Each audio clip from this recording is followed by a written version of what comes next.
मित्रांनो, तुमचं पुन्हा एकदा JB स्टोरी टेलर या यूट्यूब चॅनलवर स्वागत आहे. आजच्या आपल्या गोष्टीचं नाव आहे बळद. लेखक आनंद निकम. पण गोष्ट सुरू करण्याआधी जर कोणी ह्या चॅनलवर पहिल्यांदाच आलेले असाल तर त्यांनी ह्या चॅनलला सबस्क्राईब करायला विसरू नका. चला तर मग अजिबात वेळ न घालवता गोष्टीला सुरुवात करूया.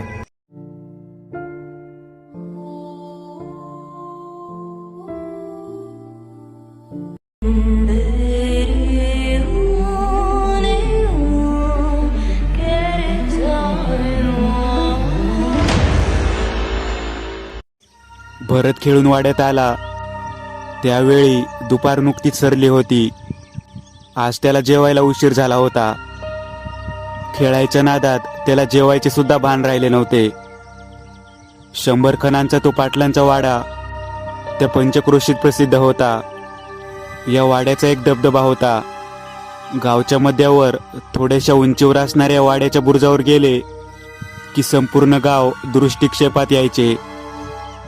दिंडी दरवाजातून आत आले की डाव्या आणि उजव्या बाजूला बैठकीच्या कचेऱ्या होत्या. तिथे भिंतीवर लावलेल्या रुबाबदार पूर्वजांच्या तसबिरी पाहून नवागत नक्कीच दिगमूढ व्हायचा.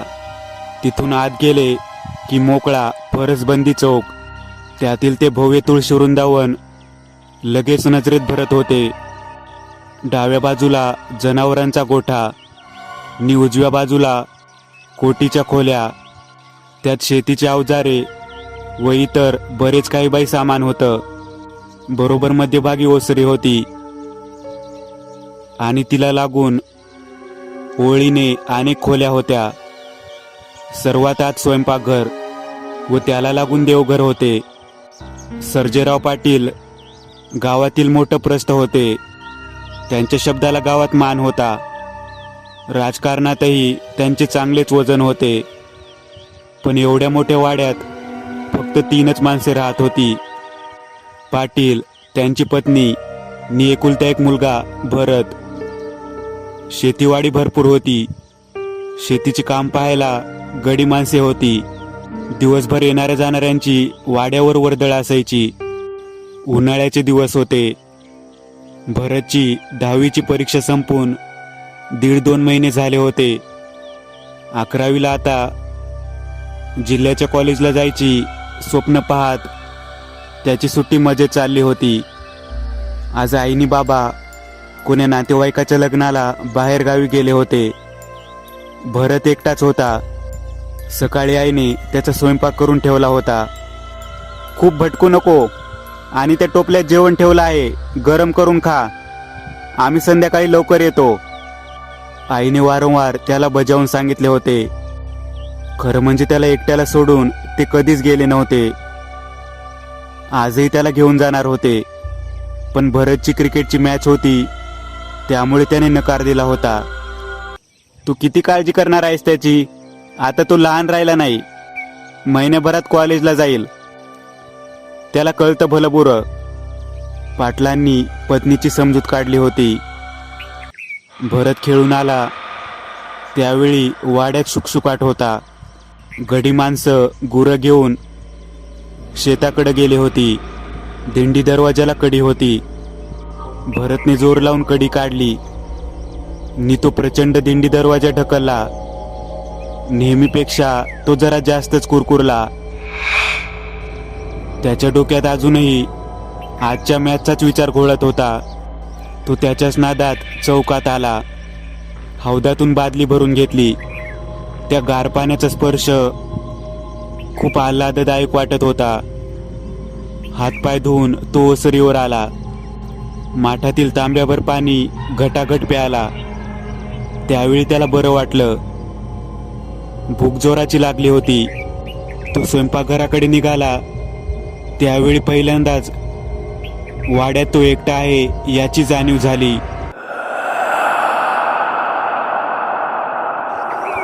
तो जुना पुराणा वाडा. असंख्य खोल्या होत्या वाड्यात. त्यातील कित्येक तर बंदच असायच्या. उघडून तरी काय उपयोग? इनमीन 3च माणसं होती तिथं. सणावाराला सगळ्या खोल्या उघडून त्यांची साफसफाई केली जायची, पण इतर वेळी मात्र त्या बंदच असायच्या. त्यात विशेष असं काहीच नव्हतं. पण ती जिन्याजवळची खोली मात्र कायम बंद असायची. ती कधी उघडलेली भरतने पाहिली नव्हती. एक भले मोठे कुलूप लावून ती बंद केलेली होती कदाचित, कायमची. त्या खोलीच्या शेजारी तो लाकडी फळ्यांचा जिना होता. त्यावरून जाताना त्याने कित्येक वेळा त्या खोलीच्या झरोक्यातून आत डोकावून पाहण्याचा प्रयत्न केला होता, पण अंधाराशिवाय आत काहीच दिसले नव्हते. आईआबांच्या बोलण्यातही कधी त्या खोलीविषयी त्याने ऐकले नव्हते. मागे दसऱ्याला सर्व खोल्यांच्या दारावर त्याने झेंडूच्या माळा लावल्या. त्यावेळी आईने त्या खोलीला माळ लावू दिली नव्हती आणि कारणही सांगितले नाही. आता तो एकटा असताना त्याला हे सर्व आठवत होते. वाड्यातील शांतता त्याच्या अंगावर येत होती. स्वयंपाकघरातून ताट वाढून घेऊन तो ओसरीवर आला. तेथील झोपाळ्यावर बसून जेवू लागला. सर्वत्र सामसूम होते. बाहेरच्या बुरुजावर चिमण्यांचा चिवचिवाट अस्पष्ट ऐकू येत होता. तेवढा आवाज सोडला तर बाकी नीरव शांतता होती. त्याला आता जराशी भीती वाटू लागली. पटकन जेवून बाहेर ओट्यावर बसू असा विचार करून तो भरभर जेवू लागला. आणि त्याच वेळी तो दचकला. कसला आवाज? कदाचित भास झाला असेल. त्याने जेवायची गती वाढवली. परत तो आवाज आला. भास तर नक्की नाही. कुठून आवाज येतोय? त्याने कानोसा घेतला. आवाज त्या खोलीतून आला होता. कसला आवाज? तो लक्षपूर्वक ऐकू लागला. त्या बंद दारामागून कोणीतरी हलक्या आवाजात त्याच्या नावाने हाक मारत होतं. कोण? लक्कन त्याचं काळी झालं. त्याने धीर धरून निरखून त्या दाराकडे पाहिलं.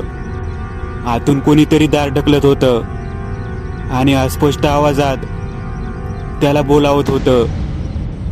कोण असेल? जावे का नाही?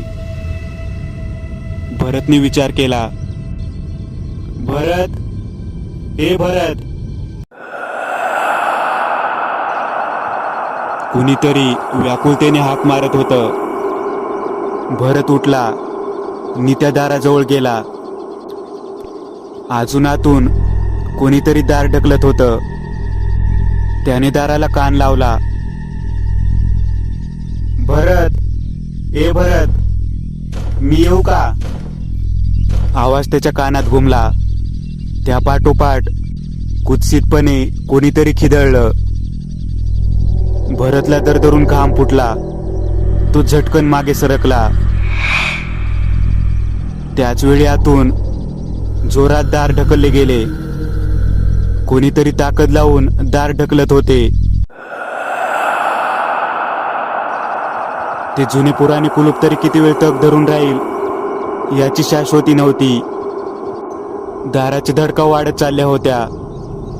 आतून मी येऊ का, येऊकाचा जप चालूच होता. भरतला काय करावे ते सुचेना. त्याचे हातपाय जागेवरच थिजले होते जणू. आणि त्याच वेळी कुलूप खाडकन तुटून जमिनीवर पडलं. त्याच वेळी आतून बिभत्स किंचाळी आली. दरवाजा उघडला गेला. पण ते पाहायला भरत जागेवर थांबला नाही. जोर लावून तो पळत सुटला. समोर दिंडी दरवाजा दिसत होता. अंतर जास्त नव्हते, पण आज ते अंतर कित्येक मैलांचे वाटत होते. तो धावत होता आणि त्याला जाणवत होतं की त्याच्या पाठलागावर कोणीतरी आहे. शेवटच्या 2 डांगा राहिल्या होत्या फक्त. त्या पार केल्या की तो वाड्याबाहेर येणार होता. कदाचित त्याच्या तावडीतून सुटणार होता. आता एकच धांग. त्याने आणखी जोर लावला आणि त्याच वेळी उमऱ्याला अडकून तो जोरात आपटला. त्याची शुद्ध हरपली. सर्जेराव चिंतेत होते. त्या घटनेला आता 2 दिवस उलटले होते. त्या दिवशी सायंकाळी शिरपा गुरं घेऊन वाड्यावर आला. त्यावेळी भरत वाड्याच्या दिंडी दरवाजात रक्ताच्या थारोळ्यात बेशुद्ध पडलेला त्याला दिसला. शिरपाने ताबडतोब त्याला उचलून डॉक्टरांकडे नेलं, म्हणून तो वाचला. नाहीतर रक्तस्राव होऊन मरणच पावला असता. डॉक्टरांनी तातडीने इलाज केला. सर्जेराव लग्नावरून गावात येताच त्यांना खबर लागली. त्यांनी तशीच गाडी दवाखान्याकडे वळवली होती. भरतच्या डोक्याला मार लागला होता. जखम जास्त खोल नव्हती, पण रक्तस्राव मोठ्या प्रमाणात झाला होता. काळजी करण्यासारखे नाही असे डॉक्टरांनी सांगितल्यावर सगळ्यांचा जीव भांड्यात पडला. तासाभराने भरत शुद्धीवर आला होता, पण काय झाले ते त्याला नेमकं आठवत नव्हतं. त्यांच्या पत्नीच्या डोळ्यातलं तर पाणी सरत नव्हते. कधी नव्हे ते त्याला एकटं सोडलं आणि हे असं झालं म्हणून ती सतत रडत होती, स्वतःला दोष देत होती. पाटील तरी काय बोलणार? डॉक्टरांनी भरतला 2 दिवस तरी दवाखान्यात ठेवावे लागेल हे सांगितले होते. त्या रात्री ते एकटे वाड्यावर परतले होते. त्यांच्या पत्नी दवाखान्यातच भरतजवळ थांबल्या होत्या. सर्जेराव वाड्यावर आले त्यावेळी त्यांना त्या खोलीचा दरवाजा उघडा दिसला. ते हादरलेच. शिरपालाही काही सांगता येईना.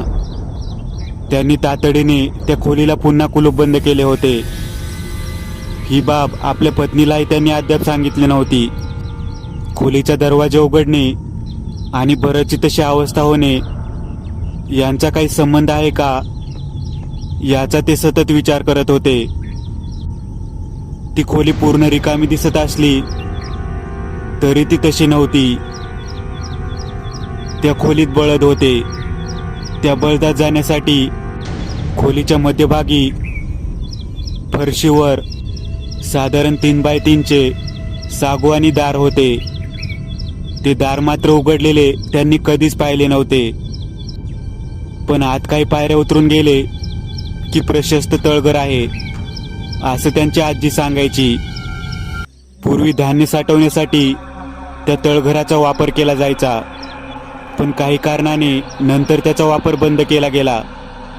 कारण काय ते आता सांगता यायचे नाही.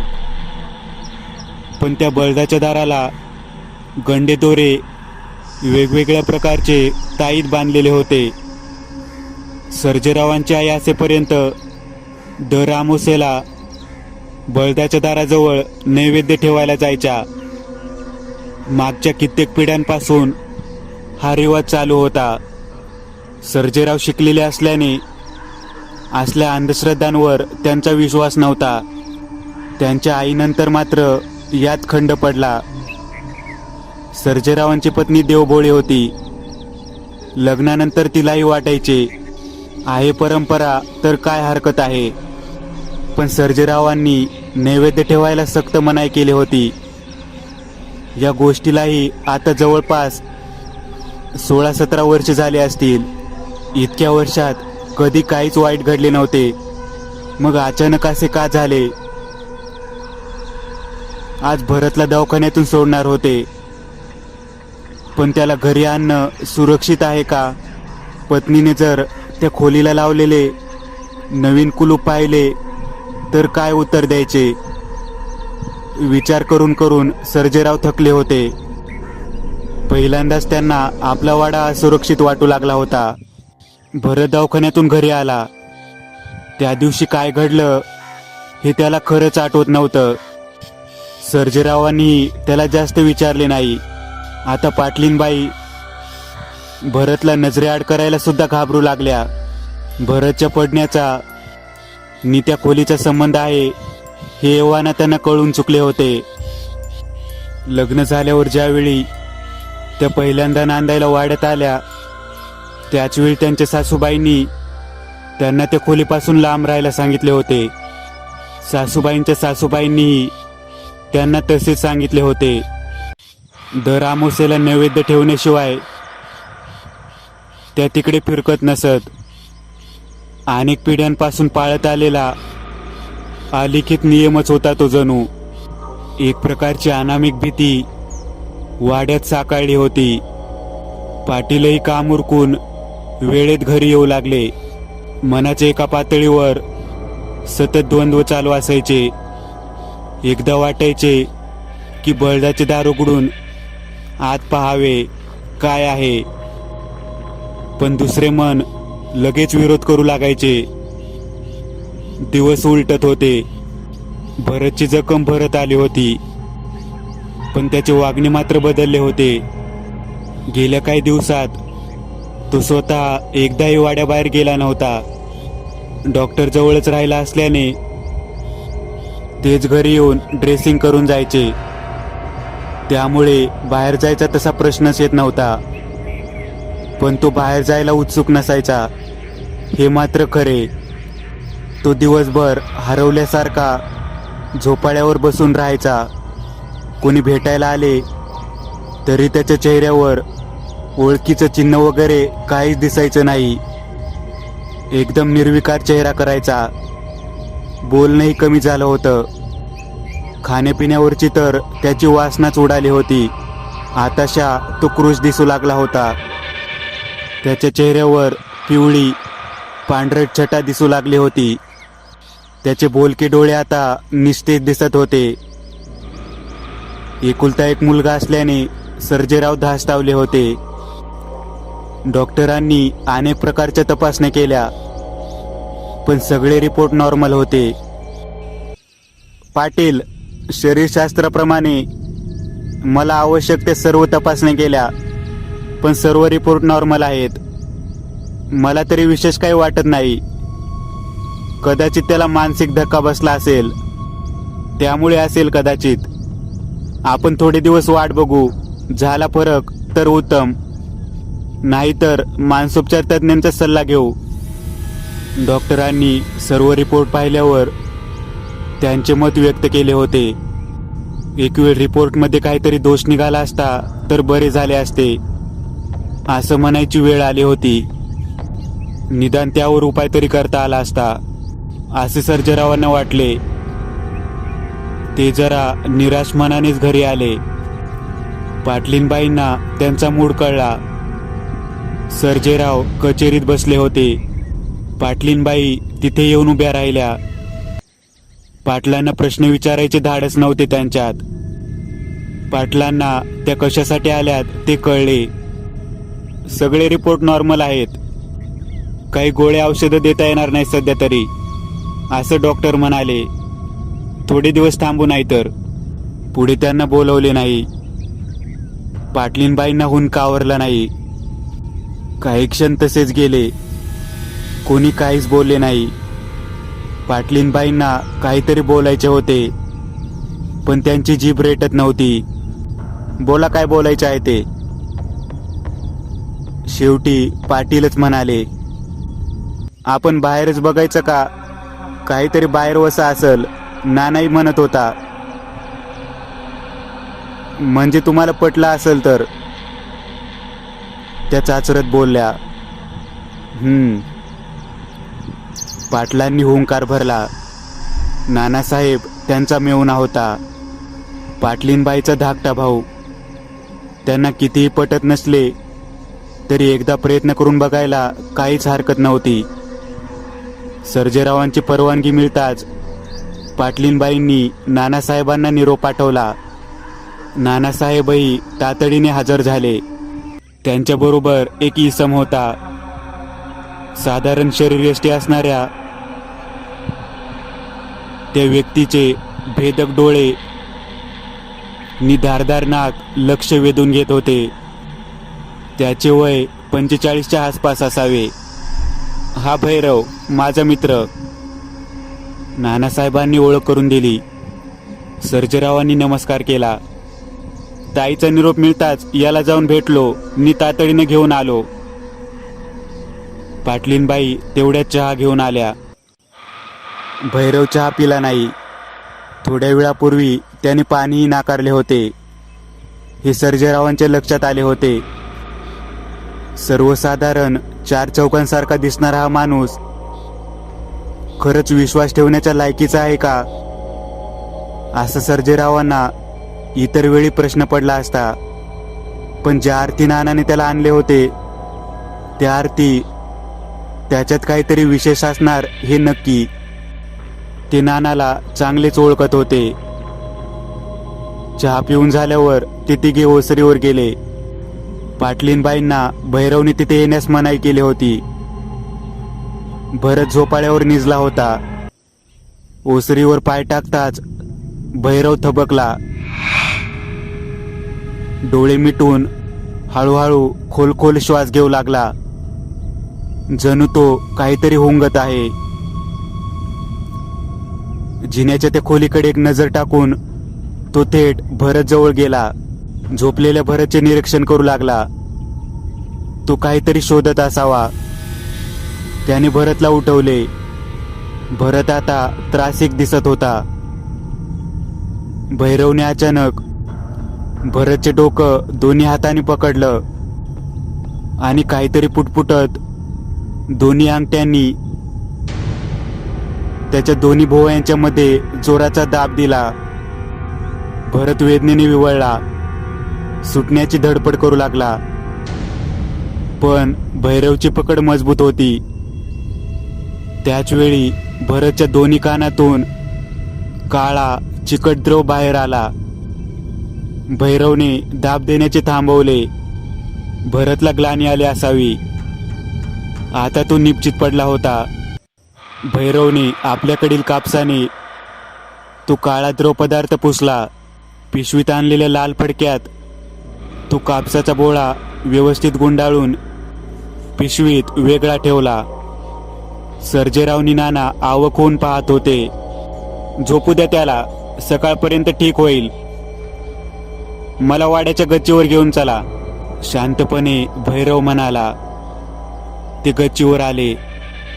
भैरवने शिंपल्याची माळ हाताला गुंडाळली आणि तो काहीतरी शोधत असल्यासारखा त्या गच्चीवरून फिरू लागला. एके ठिकाणी तो गचकन थांबला. त्याला काहीतरी सापडलं असावं.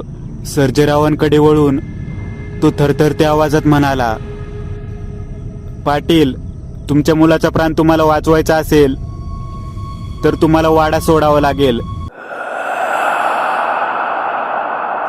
नाहीतर त्याला कोणी वाचू शकणार नाही. भैरव जिथं थांबला होता त्याच्या बरोबर खाली ते बळदाचे दार होते. भैरव नेमका तिथंच थांबला होता. म्हणजे त्याला नेमके समजले होते का आपल्या पिढ्यानपिढ्या ह्या वाड्यात गेल्या.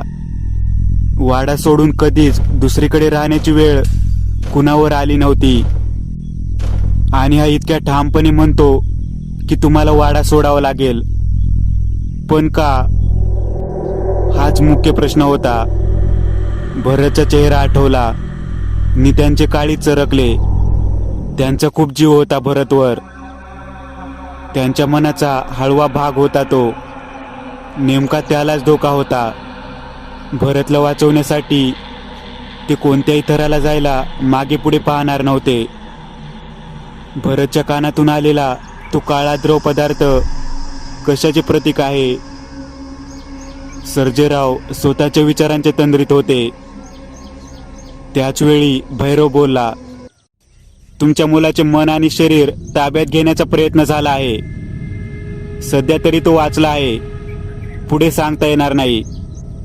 तो एवढ्या कोड्यात बोलत होता की पाटील चक्रावले होते. त्यांनी नानाकडे पाहिले.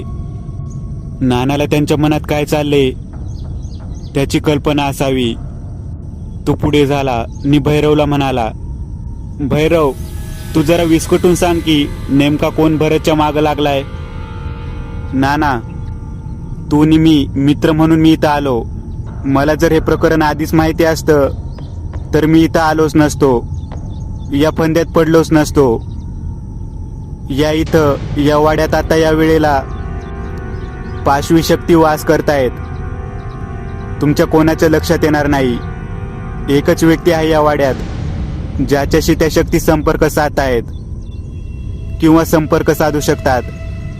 ती व्यक्ती म्हणजे पाटील, तुमचा मुलगा भरत आहे. केवळ त्याचं दैव बलवत्तर म्हणून त्या दिवशी तो वाचला. इथून पुढे मी काही करू शकत नाही, कारण माझा तो अधिकार नाही. माझा सल्ला एवढाच की तुम्ही वाडा सोडून दुसरीकडे जा, निदान काही दिवस तरी. भैरव जायला निघाला. पाटलांना आयुष्यात पहिल्यांदाच इतकं असह्य झाल्यासारखं वाटत होतं. जिना उतरून ते सर्वजण खाली आले. भरत झोपाळ्यावर शांत झोपला होता.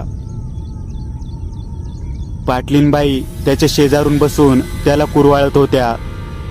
ते दृश्य पाहून सर्जेरावांचे मन दुःखाने व्यापून गेलं. सर्जेराव कचेरीत येऊन निराश मनाने खुर्चीत बसून राहिले. नाना भैरवला निरोप द्यायला गेले. ते दोघे नुकतेच दिंडी दरवाजातून बाहेर पडले असतील, तोच भरतच्या किंचाळ्यांनी वाडा हादरून गेला. सर्वजण ओसरीकडे धावले. भरतने स्वतःचे कान दाबून धरले होते आणि तो मोठमोठ्याने किंचाळत होता. पाटलीनबाई त्याला आवरायचा निष्फळ प्रयत्न करत होत्या. कोणाच्या लक्षात आले की नाही माहीत नाही, पण भरतची नजर एकटक त्या बंद दाराकडे होती. सर्जेरावांना पाहताच त्याने आईला झिडकारले. त्याने सर्जेरावांना मिठी मारली. आबा, आबा, मला तो येऊ का म्हणतोय? सारखं सारखं विचारतोय, त्याच्याकडे बोलावतोय. मला त्याच्याकडे जायचं नाही. सर्जेरावांच्या डोळ्यात पाणी आले. पाटलीनबाईही हुमसून हुमसून रडत होत्या. नाना त्यांना सावरत होता. भैरव मात्र काहीतरी पुटपुटत होता. हळूहळू भरत नॉर्मल झाला. ओरडून ओरडून त्याचा घसा बसला होता. सर्जेरावांनी त्याला पाटलीनबाईच्या हवाली केले. आईला तो लगेच बिलगला. पाटलांनी भैरव पुढे हात जोडले. माझ्या पोराला वाचवा हो. आज कितीतरी दिवसांनी त्याने मला आबा म्हणून हाक मारली. भैरवने त्यांचे हात धरले. पाटील, तुम्ही काळजी करू नका. एक व्यक्ती आपल्याला मदत करू शकते. माझे गुरु नंदन महाराज. आपल्याला त्यांना त्वरित भेटायला हवे, एकदम त्वरित.